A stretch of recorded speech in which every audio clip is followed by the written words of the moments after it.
And it wasn't, it was more about the business and. All right, I'm calling the Wednesday, October 26th, 2022 Code Review Task Force meeting to order at 5:30 p.m. Will the clerk please take roll? Sarah Albrecht. Here.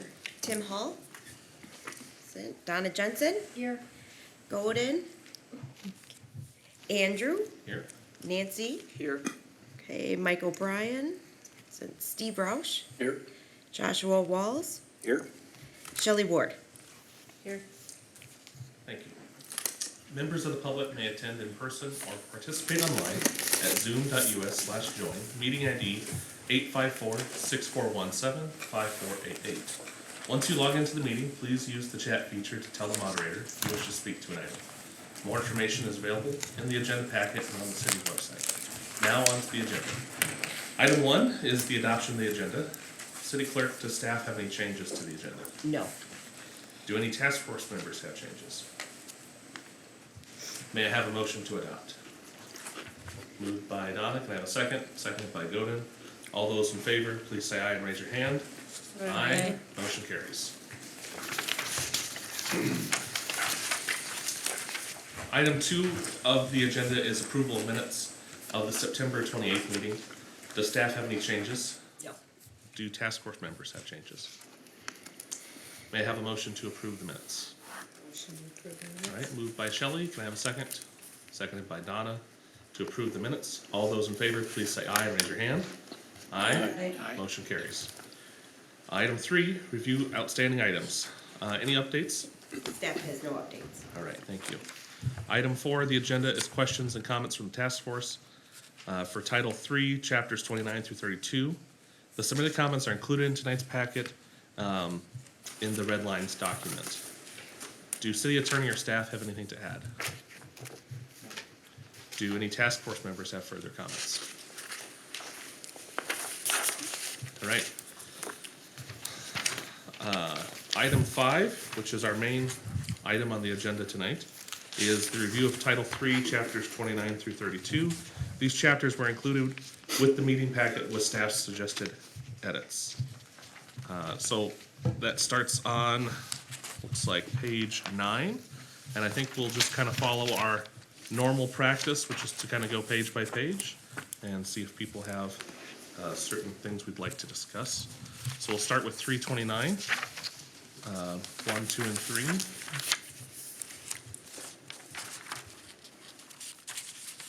I see that Nancy commented on 329.3 that should the word additional be added prior to the $2 million for the energy of 2 or more persons. The change in language answers my question, so. Okay.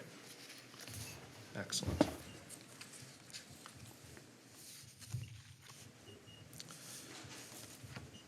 And maybe we'll move on to page 10.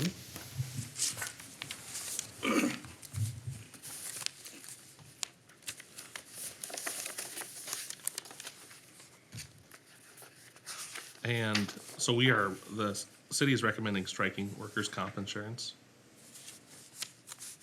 Is that correct, as it's being stricken? 329.4 is being removed? Yes. Okay. It's part of statute.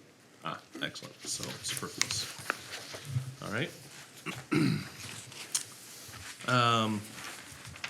That takes us to page 11, license identification.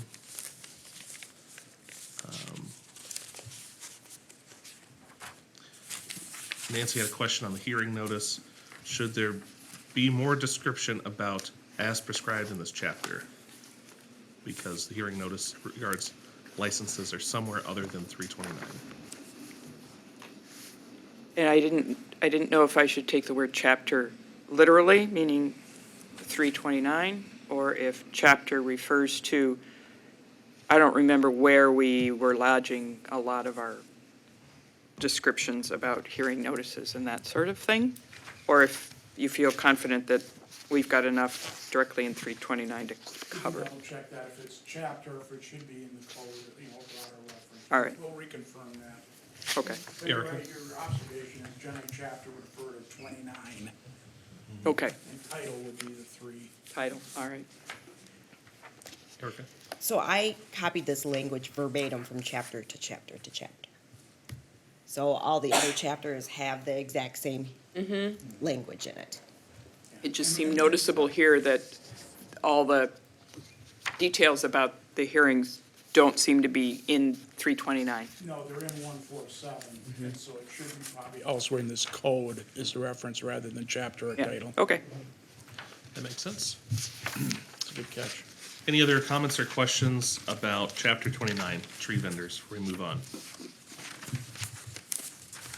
Okay, let's go to mobile vending.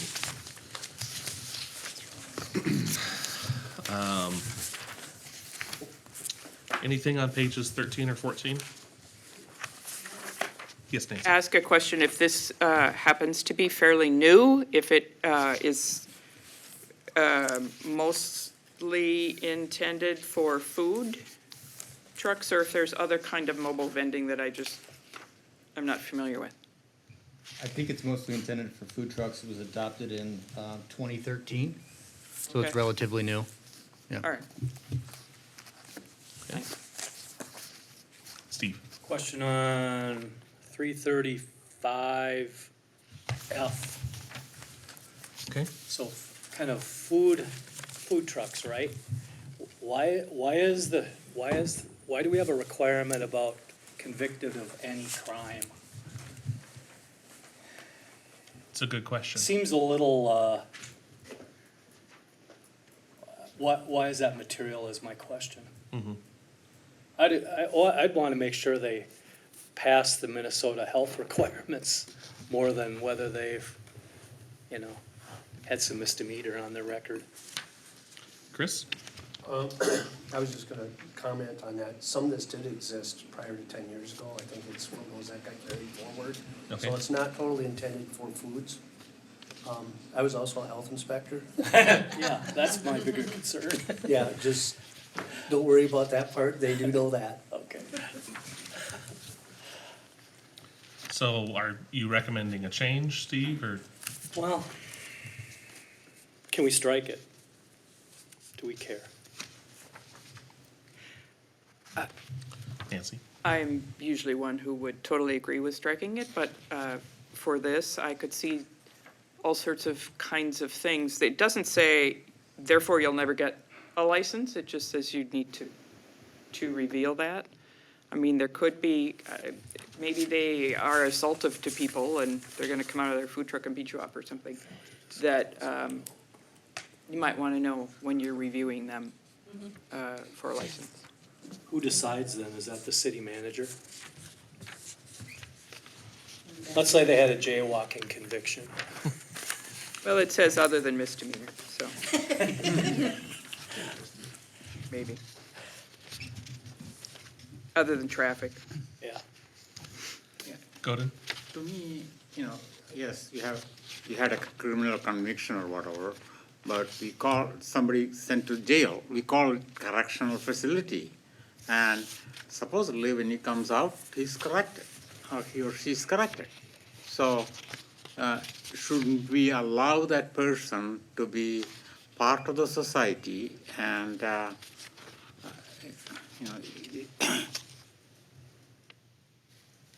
so it's just kind of a, I kind of following up the same, that Mr. Roush has pointed out, that should it be, and, then the 335-1 calls about criminal background investigation, which is probably connected to this. If you don't have this one, then you don't need to do this. I'm just, because I am all for trying to get the people back into society, not just convicted and, written out all the time. That's kind of, is there a risk for I think that's a us, good question. for the society? Shelley? I think, based on what Nancy said as well, that there absolutely is a potential risk. These are peddlers of any sort of goods within the city, not just food.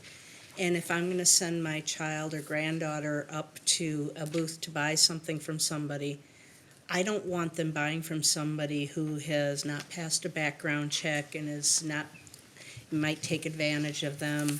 is prone to criminal activity or has lied on application, not disclosed this. I think it is a safety issue, and I think we've pretty much decided previously that all city applications for any sort of a license, there seems to be a background check requirement. I don't know why we would waive that or waive the disclosure in one case. I think that language should be consistent throughout the code. I personally think that the risk to the greater public is quite reduced. We've had good discussion regarding massage therapists. But that's not what we're talking about here. I mean, is there risk the food truck vendor could assault you? Sure, but there's the risk the employee at Subway, who isn't responsible to get a city background check, could also assault you. Or, I mean, I could too, right? And I didn't have to go through a background check. Right, but you're not licensed by the city, and the city isn't liable for anything tied to a license they've granted you. Whereas Subway might be if you got assaulted there.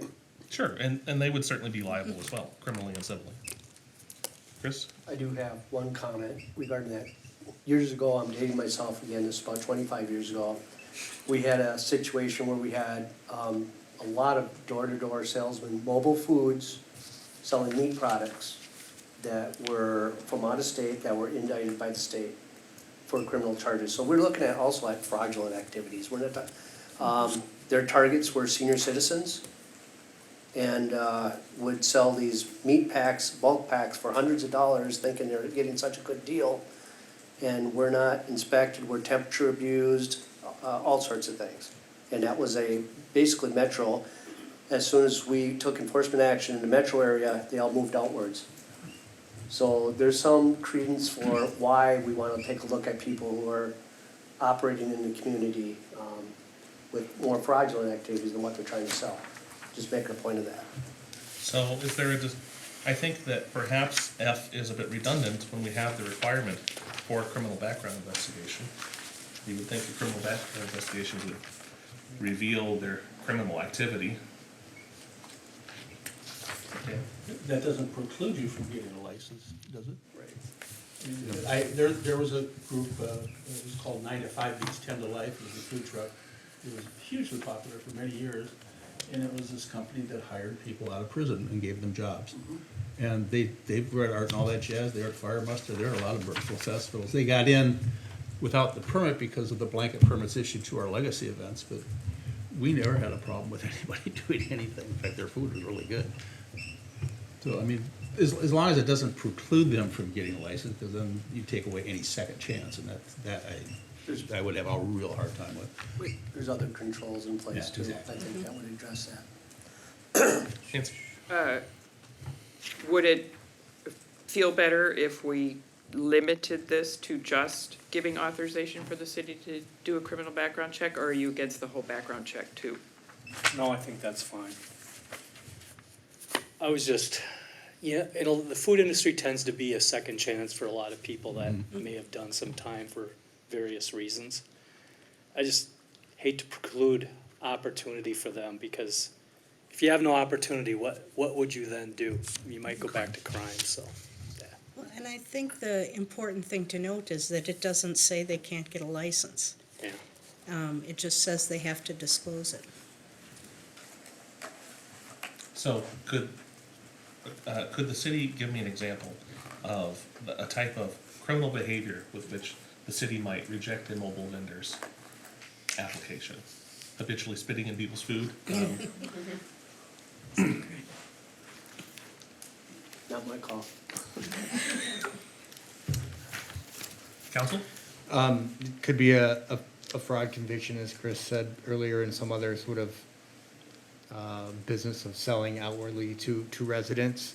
There is and I want to address, Chair, your question about 333F, and which is the statement and then the background check. You know, they do kind of work together in the sense that someone may misrepresent their history, and then you run the background check and find out that they weren't maybe telling the truth. And sometimes we have that in all kinds of different applications, where we may deny an application because they didn't, they misrepresented their criminal history or any other sort of history So that may be something that you want to keep in there for that very reason. Okay. Sarah? Is there ever a time when they've disclosed something that hasn't shown up on a criminal background check? You know, like, does the criminal background check usually catch everything in these situations, or does it, you know, like, I kind of feel like maybe both are needed just because of the statement and the. Not if it's In a other, variety of, could be other Jurisdiction jurisdictions. specific. Yeah, so you'd have to do like national, state, local, and go And that around. would be Get the a lot FBI more involved. expensive, yeah, Yeah, a little excessive. yeah, right. Fingerprints, please. Chris? I would add one thing too, is this would be an extraordinary event. This is not a common occurrence by any means. I would certainly hope so. So Hadn't heard these are anyone being turned exceptions down to for the license. rule. Okay. Of people being charged with misdemeanors, never applying for city licenses? Or applying for a license and being denied. Okay, and is it clear on the application that disclosure doesn't automatically mean denial? Actually, I don't know what it says I on mean, there. a small amount of marijuana comes to mind as something that probably will, you know, disappear someday, but for now, people have been charged for that. And if it's not made clear, I could understand where someone might fail to disclose that Disparate. from treatment. 6 years ago. Yes. Joel? the statute requires us to notify an individual who's denied a license if it's the result of the background check, what the background check showed, what their appeal rights are, and when they would potentially be requalified to receive the license, even with the background violations coming to light. So there is a standard procedure by which, if the city denies a license based on the background check, for that information to be provided. I'm just thinking ahead of time. I mean, a lot of employers, for instance, have gotten rid of this checkbox of have you ever been, because people assume that if they have been, they won't get the job, whatever. So if we could just make it clear that upfront, we need you to disclose this, but that doesn't mean automatically you won't get the license. I'd be in favor of that as well, because anything that discourages somebody from applying FAQs, would modify be the akin to FAQs for something like the information ECOA as far as where there's advisory. disparate That treatment. would be the place to do it. Any of the financial regulations where they say disparate treatment that is discouraging somebody to apply. So I'd like to take that approach. So that from all sounds the like city. a policy item rather than a Policy, code item. right. Chris, is that something that are you in a position as the representative to say That's why I turned to him. that we could get that, if it's not already in the literature? I can't remember what the wording is in that, otherwise we'll probably reviewed it. If it isn't, we could easily put it into FAQs or any information up front with the application pack. I think it would probably be done. Okay, I don't see it as being an obstacle. okay. Go Yeah, we discussed about, something like 6 years ago, something happened. Now, should we put a time limit? Is there any criminal activity or whatever in the last 5 years, or something like that? So that that person has been clean for the last so many years, then, I was thinking that was in the code a few places where there were specific years called out. Background checks only go back so far. They can't go back more than 10, I think it is. Most of them are 7. Except certain charges. Okay, well, do we, go to, Homicide. yeah, but if that's the case, then should we say that in this, background check in the, because it's not clear. If I read it and if I want to apply for it, and, I had something 6 years ago, I would not apply for it. Should we state something?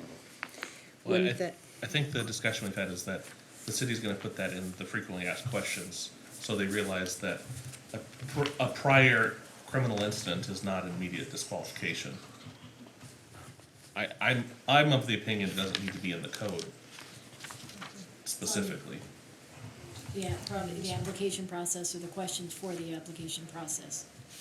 Cause it does say in 335(1)(b)(1), so first paragraph of 16, that all competent evidence of rehabilitation will be considered upon reapplication. So, I mean, it is right there in the code that that we're not just completely discriminating against someone who's committed a crime I'm good with across that. the board. Yeah. Okay, So it covers that part for. all right. Are we good to move forward? Yeah, so Okay. the action is to check the policy, right? All right. All right, there was a question, I think, from Jared on top of 16, why it's a PD denial versus an administrative denial. Yeah, and I was just, that was an internal comment, but, PD process. PD processes themselves.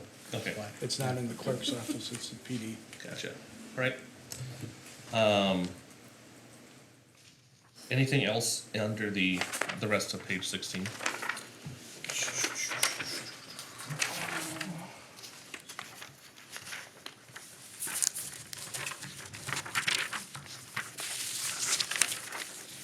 All right, then let's look at pages 17 and 18.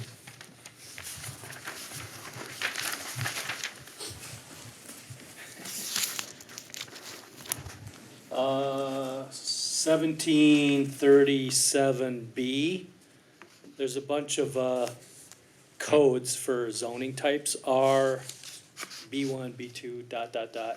I assume, can you just basically describe what that is?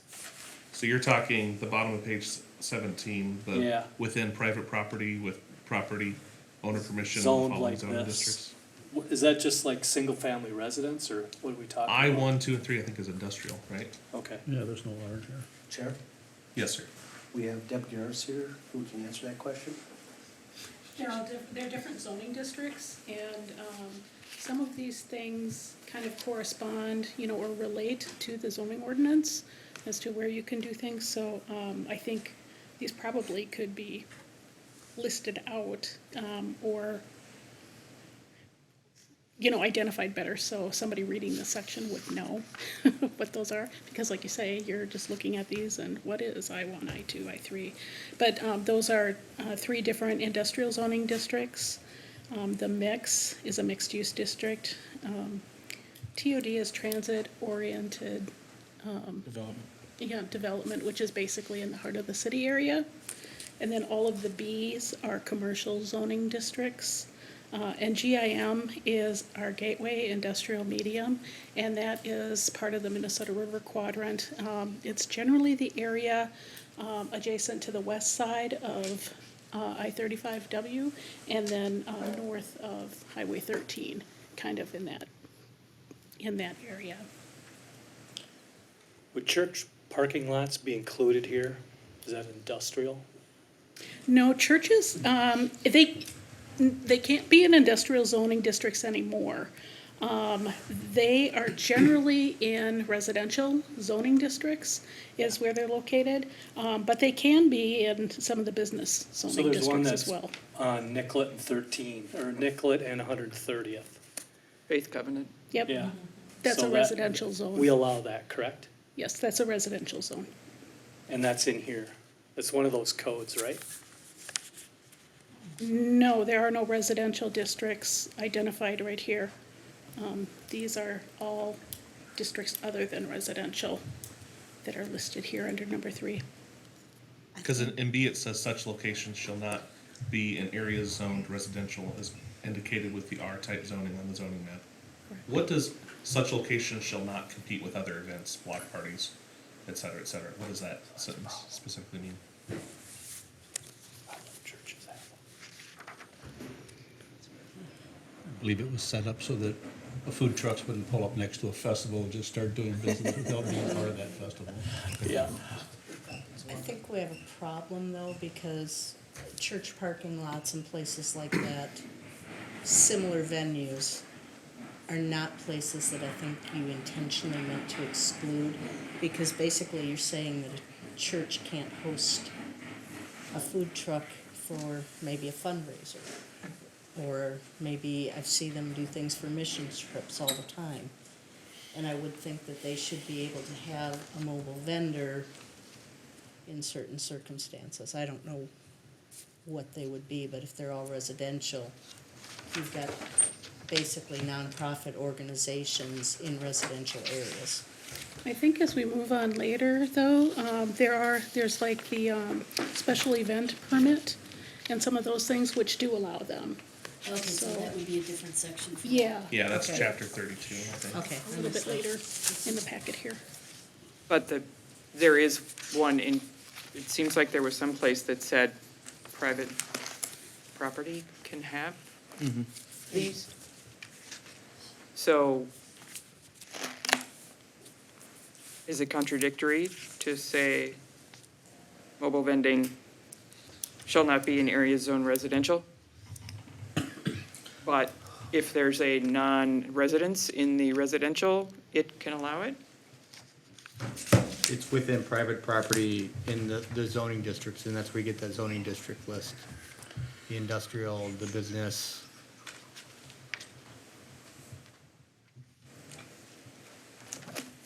So, I am reading that, I am looking at 337B.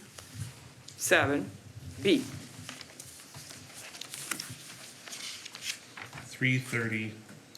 I thought that's where we were. 7, B, as in boy. Okay, yep. Mobile vending shall only be in locations identified by the city, and then you go down, such locations shall not be in areas zoned residential. And then if you could continue on, the approved locations are as follows, 1, 2, 3. right, 3 is the one that mentions private property and then the zoning districts. So those override what was just said.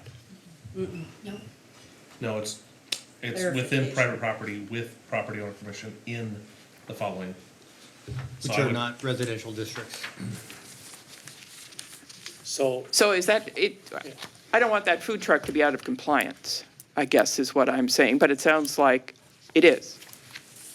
If you look at then, keep going down to D on the next page. Then you have another situation where you would allow it in any zoning district under approved block party or special event, which is what Deb mentioned. Right, but it's not a special event. It's just there every day. Well, yeah, then it would not be allowed generally in a residential zone. If I wanted to run a food truck in your neighborhood, that would be generally a violation. Right. Because then, I mean, I think the idea there is that food truck is in effect a commercial enterprise. And we generally try to reserve the residential area for uses that are consistent with the residential use. But with special events or block parties, the idea was that would then be allowable, like an ice cream truck or other type of, food truck for an anniversary or a wedding Yeah. party or something that someone has in their residential area.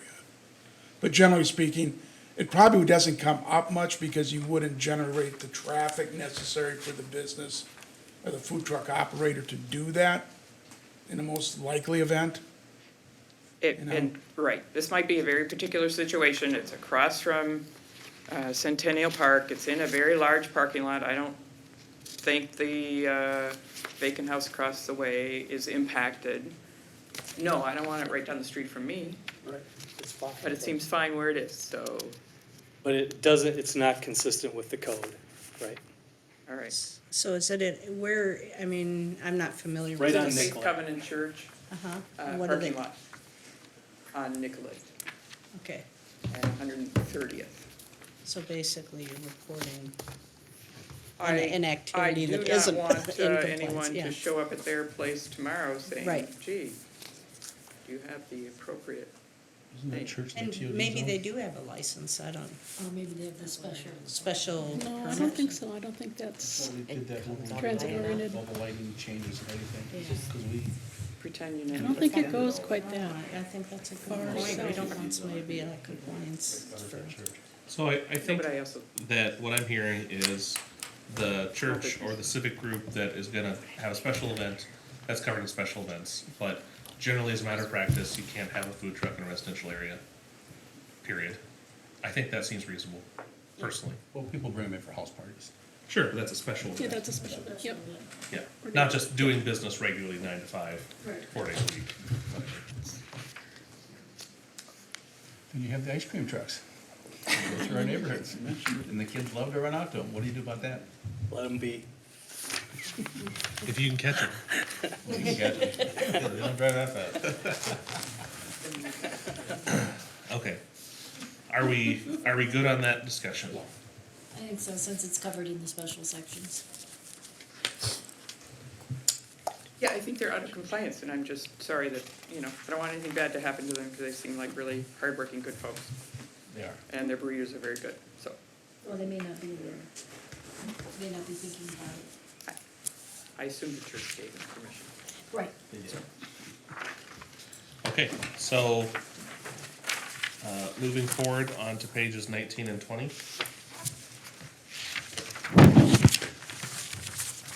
This is all just boilerplate again. Any questions?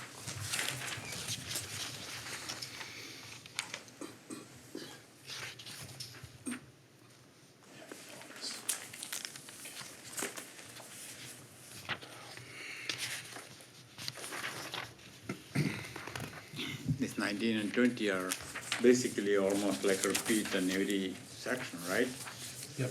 Yeah, so you have approved it once.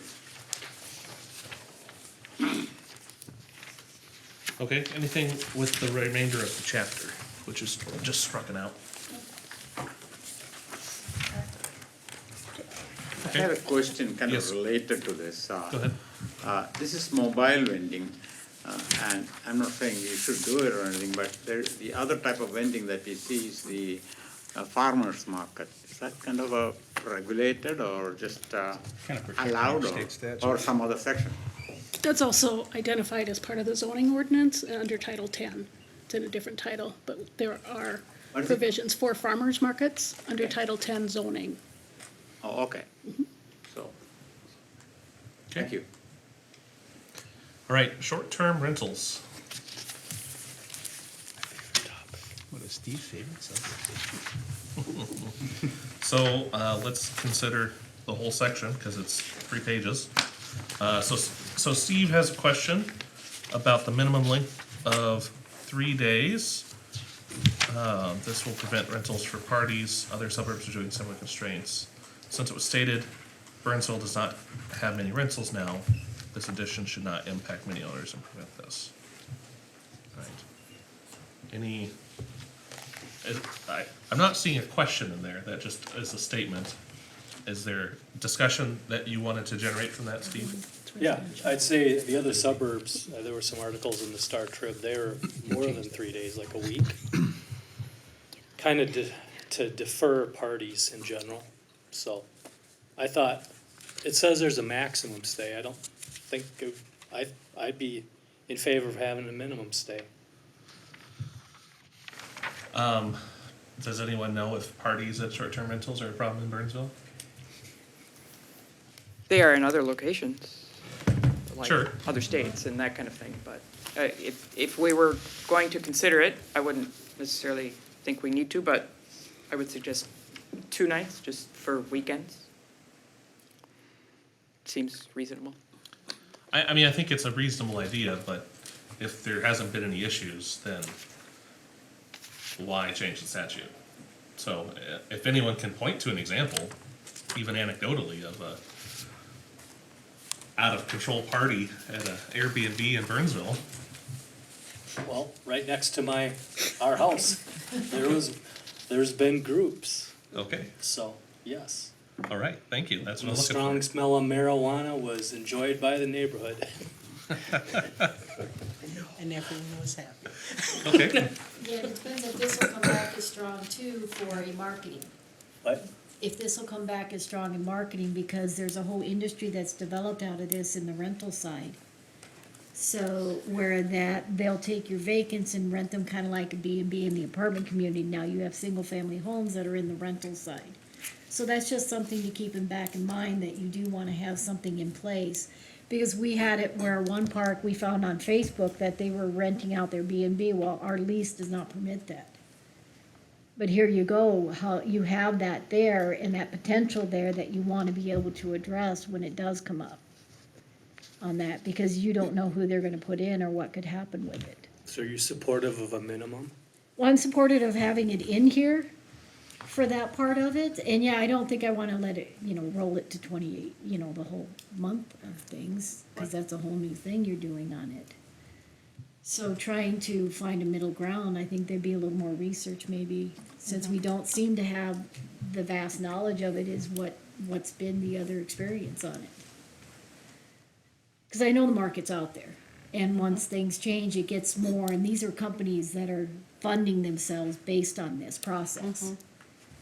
Can you explain that market to me one more time, please? It's companies that are coming into, for example, the rental communities and saying you have 30 vacants, you have 15 vacants, 20 vacants. We'll take this many of those vacants and turn them into B&Bs, Short term. short terms. Short-term rental. And we'll handle that and roll this around on that part. So if, it could be, well, if some people are investing in single-family homes rentals, those could end up into that, because it may be lucrative, and I don't want to stop them from business, but at the same time, there needs to be something in place to kind of monitor this.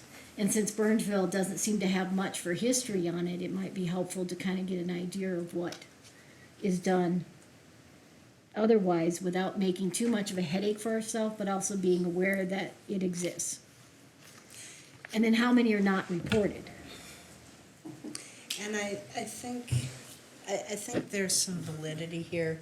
If we've got one homeowner in the community that happens to be a member of the task force that is having this problem, the odds of it happening in the community at a greater level than we're hearing about here are also significant. So I would suggest that maybe we consider that a little more Okay. in the minimum stay. Question for Jared.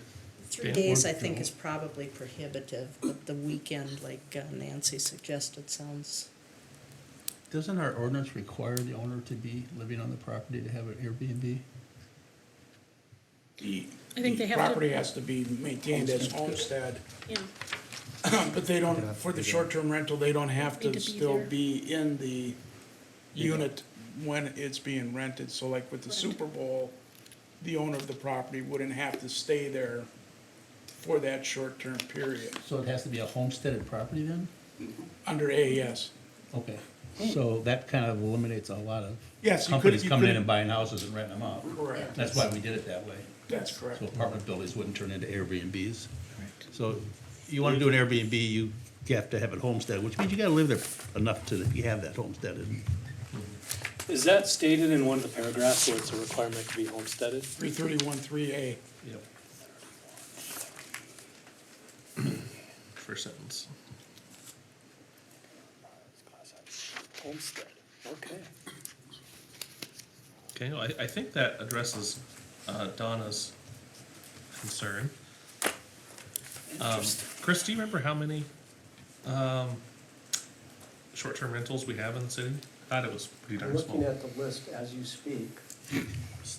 We have a total of 7 as of October 3rd. And does Steve live near any of those to cross reference? No. Apparently,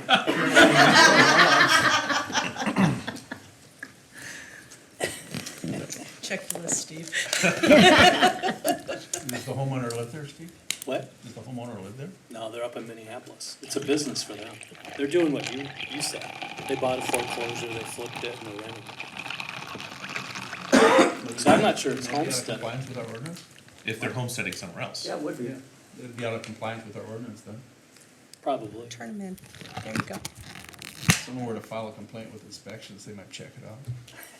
If they file If they file a complaint. If they file a complaint. All right. Well, I would certainly entertain a motion if someone wants to propose a certain number of days, but otherwise, I'm not really hearing a strong consensus on that. So you want me to do one? If you want it, I do. okay? Amend 331-3 after the last sentence. It says longer than 30 days or less than 2. I'll second that motion. Can I interject before you do that? Okay. The first paragraph is who needs to get the license. If it's over 30, it's a hotel, doesn't need it. If it's under 30, they've got to get the license. If you want to have a performance standard, that says one of the terms of the short-term rental is that the rental must be for at least 3 days.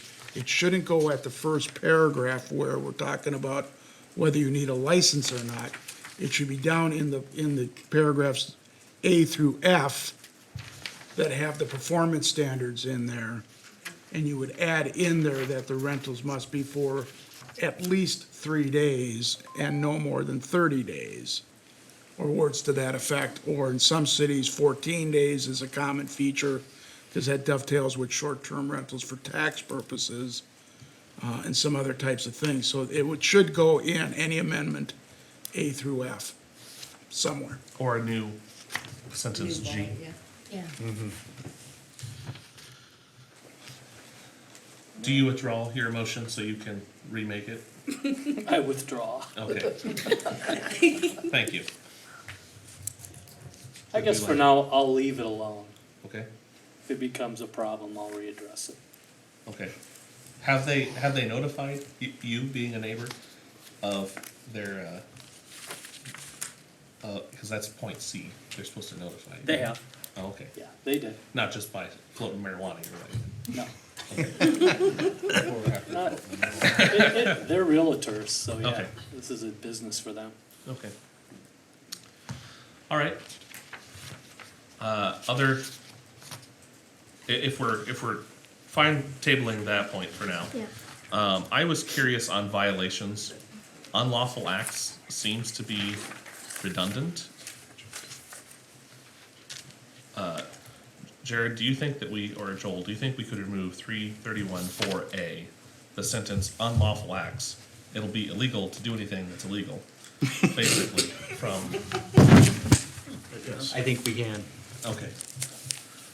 Does anyone disagree with that? I don't think it needs Okay, clarification. so, Erica, please strike A. It should be illegal. Illegal. All right, and then Jared made a comment that E is redundant of section 3. So, Jared, would you recommend we remove E? Let me see. Sure I didn't already make that edit. Let's see right here. You've raised the issue, but you didn't strike out the language. But I think you could do that, Mr. Chair. Okay. So let's strike E as well, because it's been flagged as redundant to section 3.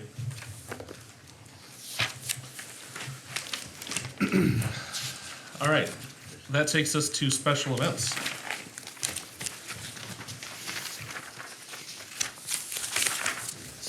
Nancy?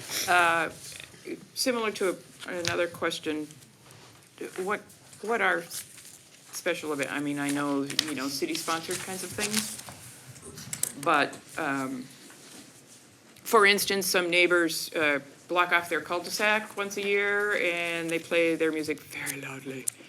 They think it's great. Is that actually a special event, or are there things in between that I don't know about? I mean, what are? Yeah, that would be a special event if they apply to the Some- county. That's one of the defined terms in 332 of a block party or, neighborhood event would qualify for that. So Temporary indoor, outdoor sales, uses, or events, residential neighborhood block party, community event, legacy event, civic or religious celebration, school or daycare registration or employee celebration or recognition event, whether conducted on private property, public property, or city right-of-way. So it's pretty all-inclusive.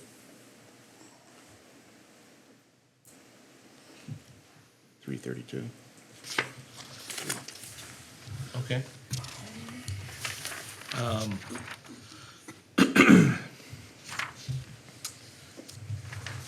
I don't actually recall seeing any questions No, in the whole section, small balloons. aside from how are searchlights defined, or do they need to be defined? Inflatable devices. I know it when I see it. Right. Okay, There was a comment on page 33 from city staff, from Regina, about banners.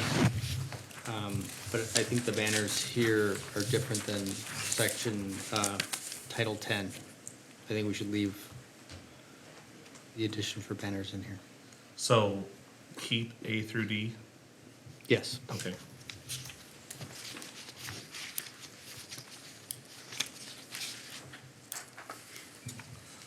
All right.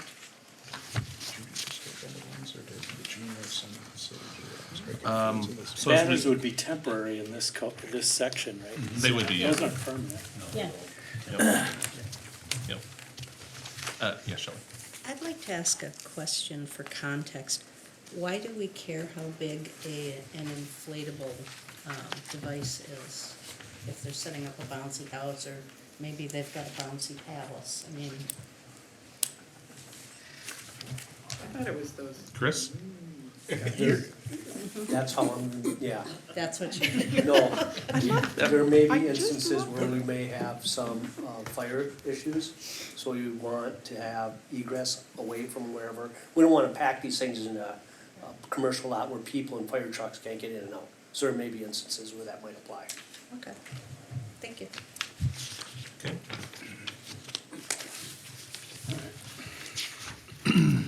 I think generally I think I had another, so let's move forward to page 38.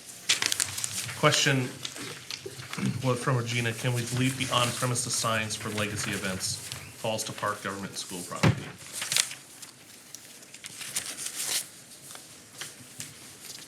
I think we should leave the on-premises legacy event signs because there's a distinction between park and government property and school property. Because of that distinction Yeah. specifically. Okay, School property not being city property, so. okay. And then another question from Regina, should we take out the entire section, which I believe she is referring to prohibited advertising devices? D.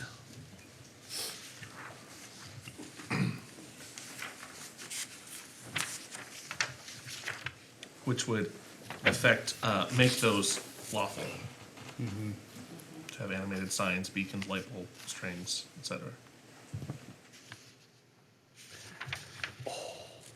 But again, this is, okay, so this is temporary. Right. The only thing I'd strike is peanuts, you don't want the mess. Who wants to clean that up? Clean that up. You know where it's going, right out in the street. So I'd recommend on 1, strike the word peanuts, or leave that in either. Isn't that penance? Penance. Penance. Add the word peanuts then. Let's not have that. My glasses must be bad. How long you been living next to that house? Pretty soon it'll be party? legal. Lot of smoke coming that way. All right, so is 3, 4, and 5 currently stricken, or is that the proposed language? Proposed to be stricken, I believe. That's why I'm reading it, and then we were left with 1, 2, and 3 as still prohibited. I think that's probably important. Yeah. I don't know who drafted it wasn't our office that made these suggested revisions, so I can't really speak to the motivation of the strike underline in that paragraph, but But if we strike any of the things that are underlined or strike the whole paragraph, then again, we're making them allowable. Right. So, just to be- What is an advertising device? Like anything? That's gonna be defined, I think, in the. Those lighted things sign, that people structure, Yeah, pull. flag, Can someone remind me, in the public right of way, would that mean like literally in the street? no, I mean, the right-of-way extends to the boulevard and usually off the sidewalk as well as the throughway. But one of the problems with these advertising devices is people put them up there and it would interfere with pedestrian traffic and potentially vehicular traffic as well. But short answer is it's more than just the traveled portion of the street from curb to curb. It's back a curb, sometimes on the other side of the sidewalk as well. Okay, If there is one. So they could block visibility at a corner, for example. Yep. And obviously, if 4 feet from the sidewalk on the property owner's property, it's unlikely that the city's gonna be receiving a complaint about it or will have a concern of it interfering with pedestrians or bikers or the rest. But if it's overhanging the sidewalk or encroaching on that area or confining people for accessibility purposes, it would generate a violation and say, move your sign or move your inflatable or move your sign walker or whatever you potentially have out of that area, please. A question I have, on the public right-of-way, if you are in a cul-de-sac and there are no sidewalks, does the public right-of-way still extend to the yard? Is it? It usually goes beyond where the curb line is, that's Okay. correct. Sometimes it's referred to as boulevard or something, like if you're in a corner lot, you know, like I am at home. You still have to maintain and mow and stuff, but it's not really your property. Your property line usually stops short of that. And that area is generally where, you know, utility lines might be put in next to the road, or they use it for drainage, common drainage purposes, that kind of thing. Thank you. Josh? This may be out of context directly to this, but in my neighborhood, there's on property a flagpole with a very explicit flag hanging, advertising whatever you may be. But it's very vulgar and it's hanging out there in front of all the kids to read what they shouldn't be reading and see what they shouldn't be seeing. How does something like that get addressed?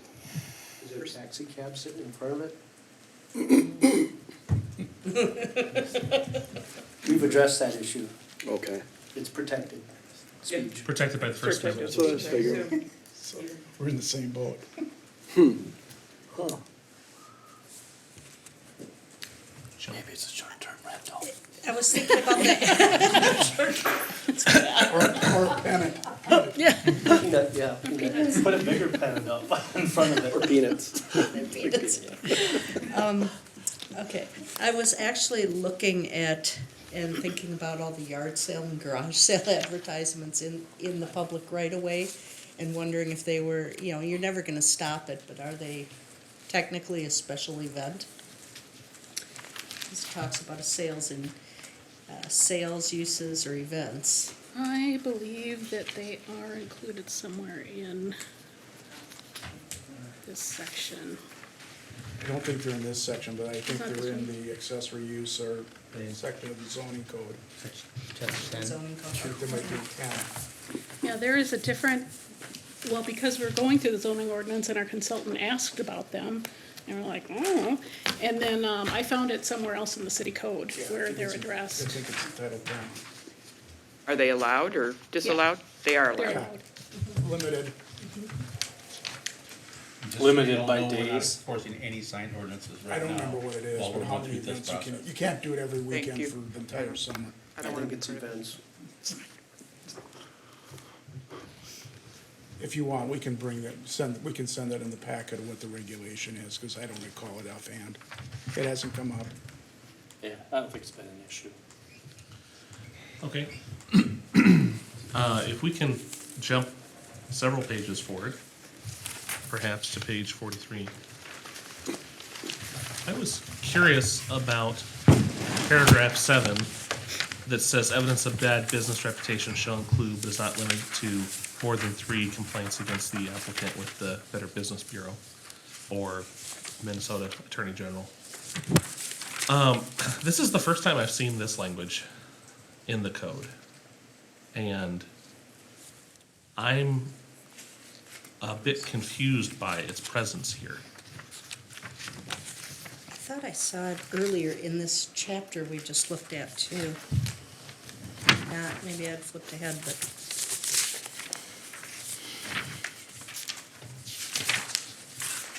And especially, and maybe I'm wrong and I've lost the context, but I mean, the context here is a special event. So my neighborhood block party is not gonna have a Better Business Bureau file. And if the AG knows about it, I've probably gone to jail, so. But that's not the only kind of special event. All businesses and things can have special events. Not that, you know, I'm not saying one. Sure. Anyway, you know how this is in, but Carnival can come in with a special event. I'm wondering if 7 should be removed, because this seems like a much higher standard than we've enforced anywhere else in code. Our code has been, you do a criminal background check, and maybe if you've done business in other cities, you have to tell us where, and we see if you've been a reputable business person. Chair, I think it's correct that sort of 5 and 6 in the same section have shown up in other licensing schemes, and it's very consistent with, other business licenses we've had, but, number 7 is different, so. Would Sorry, 7 be Miss- kind of like they do the music on Buck Hill? That would be a special event, right? And it's too loud and then people complain That's not, 3 times, then is that kind of the intent of this? It would work for that, yes. I mean, and that was one of the issues that came up. If the summer series concert events Yeah. generated a substantial number of complaints or issues, then the next time the individuals would come in, the council would have a basis to deny it based on operational issues that you've had the last couple times that you've had that event. It is unique to special events, and it is kind of reputational and broader than a mere violation. I don't recall what the origin of the language was. Man, just trying to say, why would it be there, yeah? I don't know. I mean, I would suggest with the if you are a very loud party and you violate the noise ordinance, then 5 will get you next time. I think that, I'd like to see 7 removed. I think it goes too far. And I'll move that. I move to delete 7 from code. Can I get a second? I second that. Seconded by Steve. Any debate on the item? Pro or against? I guess I'd like to understand the relevancy. I mean, I can see the complaints filed with the city, but the Better Business Bureau, the AG, those aren't the people I'm calling if I've got a problem with a city event here, to be perfectly honest. I think it's kind of an odd thing here. I agree with that. I'm not sure I would want to take away the entire clause. Is this somehow related, like to some of these folks that are selling bad meat out of their trucks and those kinds of things? I'm looking I don't at- remember exactly. This is more the when special this came up. event Yeah. gathering that becomes a large-scale nuisance activity with perhaps overserved individuals and raucous behavior, and then they're not renewed in their own community, but they go to a neighboring community, and this would allow Burnsville to say, you had bad experiences in Apple Valley, Lakeville, and Egan, we're not gonna issue a special event permit. Again, I don't know how unique or rare that circumstance would be, but that would be the scenario that I could envision. This is kind of the Catch-all. catch-all that you've had a bad track record in other communities. We're not gonna give you a chance to add to your list of cities that have experienced your bad behavior. The preceding 12-month situation, that phrase more likely is someone who's had the block party or the event and had marijuana wafting to the neighborhood and had an issue or something that people say, Those big can't concerts keep at doing some it. of the bars, restaurants. possibly, This especially. is just so specific, it's like it's because there was a problem. I'm wondering if it wasn't some I of don't our know what Highway that would've 13 been. restaurant bar Yeah, activities in the is past. that, yeah. That had the special events that caused the traveling circus not to come to town. Chris? Is that the bowling alley? I think it's more targeted also, and this has been my experience with certain carnival groups that are traveling. And, I routinely, when I was doing inspections, would hit these in multiple towns, the same people. And oftentimes it wasn't, they were never invited back. So that may be why this is in there. I think that we have an instrument for that, which is, for example, like tree contractors, we require them to tell us other cities they've operated in as part of our permitting process. We check. Also, I mean, 6 still says that if they conduct business in an unlawful manner, or breach the peace, or constitute a menace to health, or the general welfare of the public, which is already quite vague, I think the city is well armed to prepare ourselves from carnies. There's always a way. I was going to ask whether, does that, has it happened any time, or just anticipating something to happen? Is that kind of why this is there, this? I think so. I think it was an issue because it's so specific here to this. We could, go back and do some research for the group, if you'd like. Yeah, we can try to find when it was added. It's Yeah, or before my what it time. relates to. Because it's just so specific, which Joel, how long have you been with the city? It was before your Since time. dirt was invented, according to Chris. Oh, That's harsh. That is really hard. But sure your if permit's we've gonna only get had the issue since before dirt was invented, then I question whether or not that's still a relevant. More than 20 years in the history. So if it hasn't been, in the last 20 years, if we haven't exercised this, and the city is still quite armed to dispatch those who have plagued the general welfare, I don't see the value of 7. that's, I think, looking into it to find out, I don't know if this comes from the police. I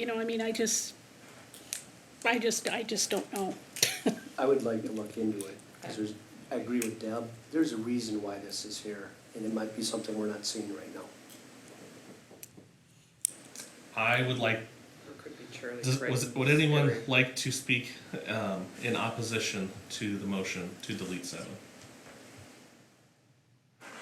I guess I'm kind of on the fence, to be perfectly honest, but I am a little concerned that there's something that has city staff wanting to research why it's here. And I wouldn't want to take a vote on the motion without that research being done. I agree. I would be interested to hear what has So I would occurred vote to. no at this point, for that reason, not that I disagree with you. Okay. Any other opinions, Josh? I would say that, when I'm seeing the language of Attorney General and their office involvement in there, that's pretty granular. If we were to have that removed and something just like what had happened that none of us are aware of happens again, what type of hoops or what does that, preclude you from being able to do? Does that get them off scot-free and you're not able to take care of matters up front?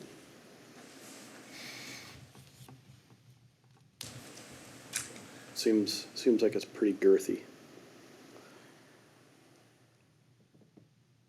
but we can't remember it happening in 20 years. Right. That's because we've I had a mean, law what- preventing it. I'm kind of curious what digging into it will find, other than, well, here's when it was added to the city code, and, I mean, 20 years ago, pretty good chance those people are dead. Excuse me. Like, let's be real, we're talking career criminals who are coming to Burnsville? That's kind of Half your age council's been around. discriminatory, Andrew. They could have been 40 wafting years over old there now. having these special Yeah. events, you know. I don't see that the city has any evidence. I mean, we can go look, but every time we've asked to go look, what are you gonna know from 20 years ago? Yeah, but is The it point really is that that not hard everybody's to here keep it either. and just have it there in the case of, because I know there's always that one that comes up sometime. And is it doing any harm by being in there? To have as backup, it's not stopping you from getting your special, it's just a little more teeth by having these things in there. So if it did happen, you could pull that and go, hey, no, this ain't gonna happen. Rather than having to go back, we pulled it out, now we don't have it. So it's not harming anything, I don't think, and stopping people from getting, but it's just one more protection to have there in case needed. I would counter that and say, if we think that's the case, then should we go back and add this paragraph to every license for the entire city? And say, if you're an alcohol license and there's more than 3 Better Business complaints against you, complaints, mind you, not substantiated allegations, complaints, we revoke your license.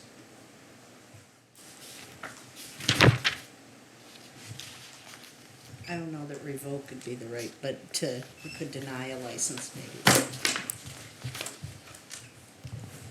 This, Chair, Yes. this section, like many of them that we have, it covers revocation, suspension, denial, but it doesn't necessarily mean that that's gonna come into play every time. It's just that it's more likely to probably come into play in a revocation situation, but, or not a revocation situation, but an issuance situation. Okay. That's a fair point.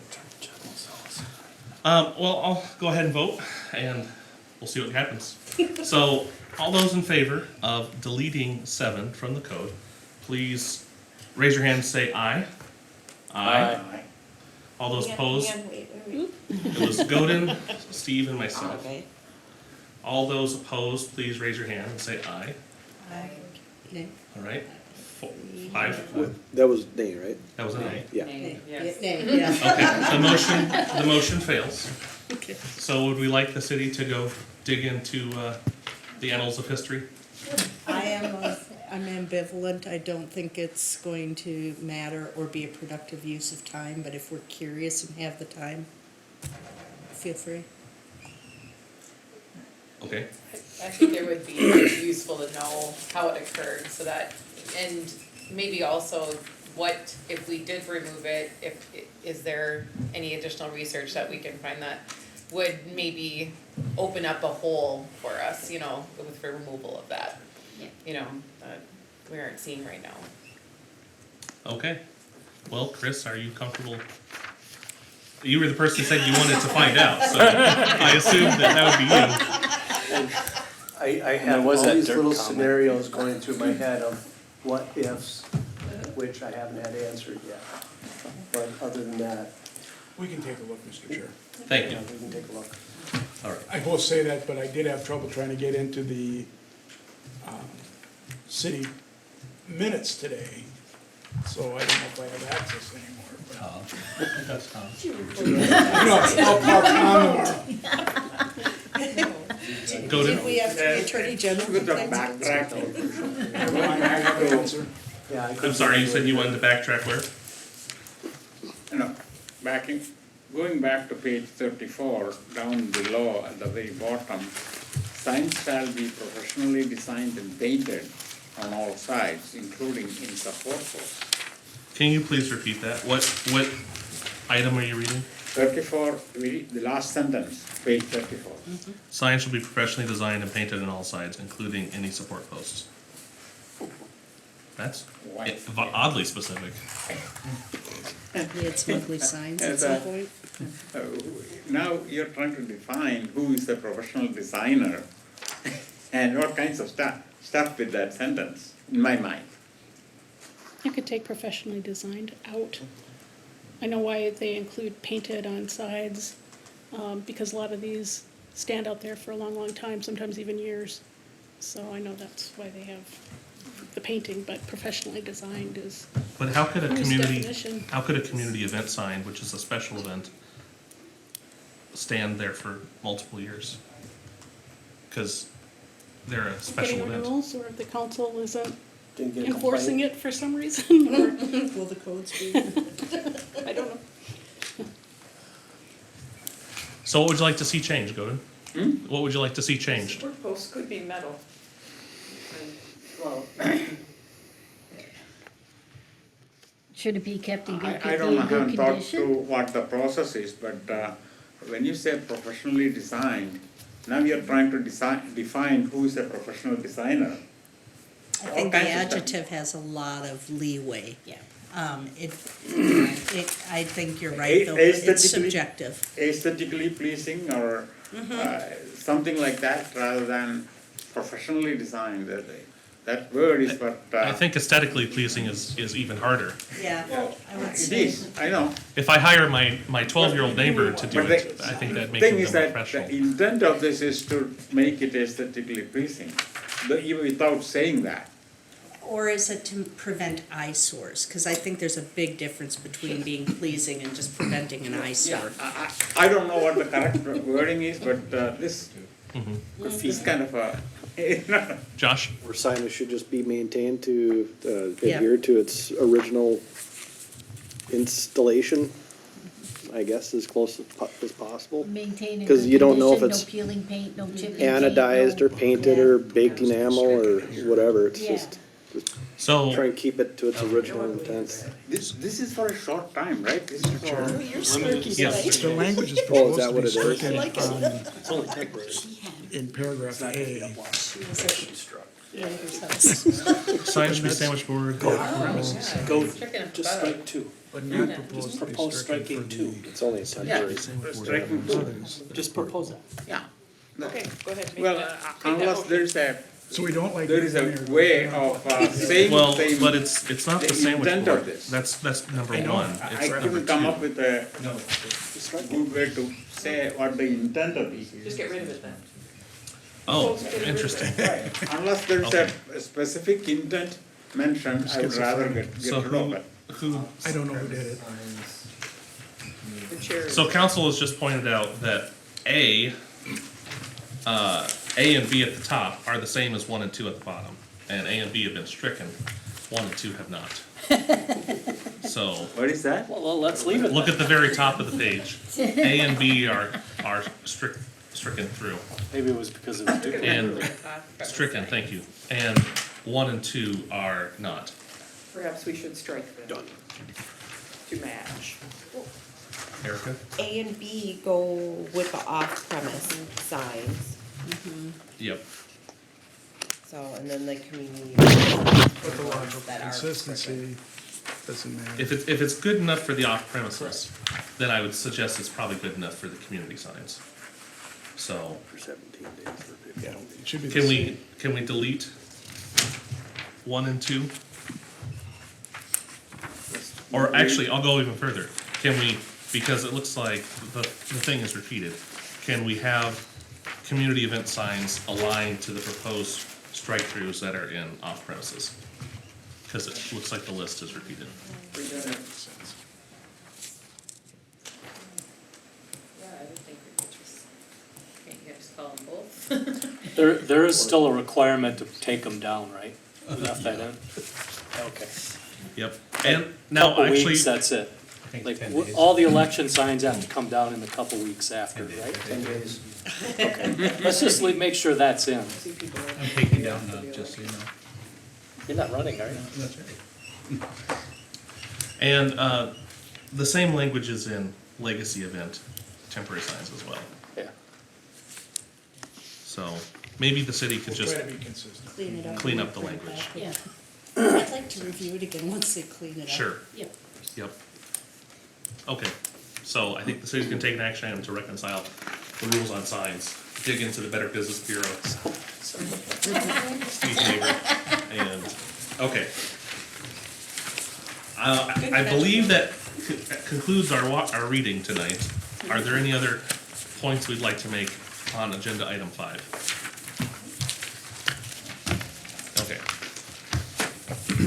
Next code review task force meeting will be November 30th, 2022, here at 5:30 PM, council chambers. Meetings will be typically held on the last night of each month.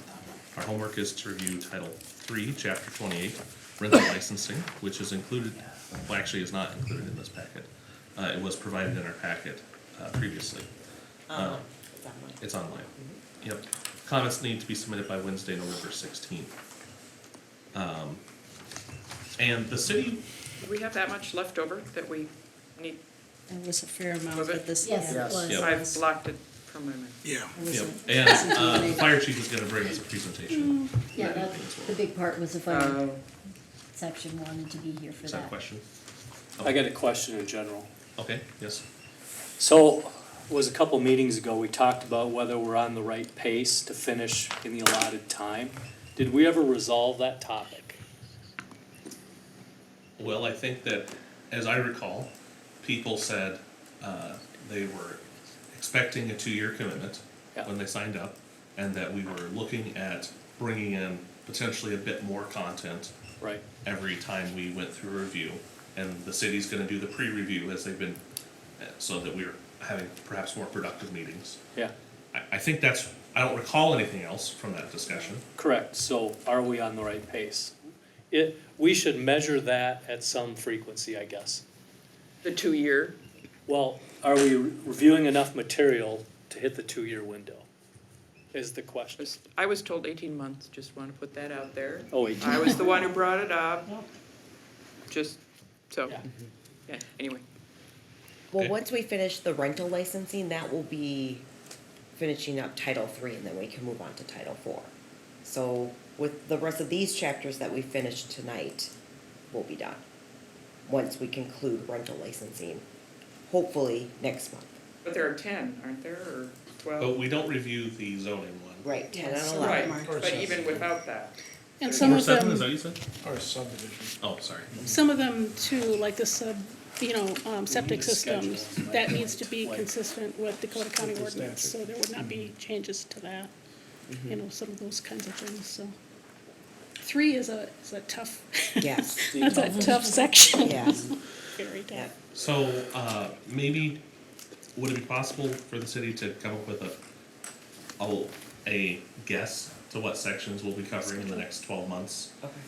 And 'Cause then I we think can that was evaluate it included, for, sorry to interrupt, I think that was included in that packet where we all discussed the timeline. originally, right, when we first started. Nope, So- again, when we just Oh, okay. talked about it a couple of months ago, that timeline wasn't included in that packet. Bring it back. Okay. And a lot, 7. So let's just 7 keep a days. measurement to make sure we're on track is the point. Nancy, do you agree? Yeah. Because you brought up the issue up. Yeah, I have no idea what you do if we're slowing down, tell people to quit talking. So Well, we'd have to go longer to hit the commitment. well, Well, we that could may do not really work either. Or we could do longer meetings if need be. That's what I but- meant. Yeah, and And I think that was the other piece of the conversation I thought we had discussed, was the possibility of going a bit longer, the days we meet to get through sections. Yeah. Yes, Dan? Before next month's meeting, if you so choose, you wanna take the time, I've talked to our fire chief, maybe have to take you on a tour of some of our buildings out there before we have this presentation. So, just Which so you- building specifically? They're apartment buildings that he'll have you look at. Okay. Does if he you wanna want do to that. propose a time, Dan? What's that? Does he want to propose a time? and a I, you date? know, I don't know if you wanna do it as a group or individually or whatever, but he said he'd make himself available for you guys to get a tour, and I'm sure you can coordinate either with his office or the city clerk's office. How nice of you. I said that very quietly. By the way, I just voluntold you. Try to get a hold of the chief for that, and he can help you with the tour. And I don't know if all of you wanna do it, or just some of you wanna do it, but you might find it very interesting. Well, it might be helpful for that section, for what we're talking about to get ahead. What happened to the item that the city council kicked back to us? I forget. There's something, they said that they wanted us, it was pawn shops and baseball cards and jewelry. And that was supposed to get kicked back to us. Where are we at on? Staff has not had the opportunity to discuss that yet. Okay. And where are we at with THC? I know that you're on a working group for that, is that right? Well, the working group is done at the League of Cities. Right now, we're kind of a wait and see what the state's gonna do mode in the cities, so we're not doing anything about it. Okay. All right. Any other items for discussion or further business? Just, I want to commend the city staff for diligently going through this and, editing this for us. Just a comment. Thank you. All right, meeting is adjourned.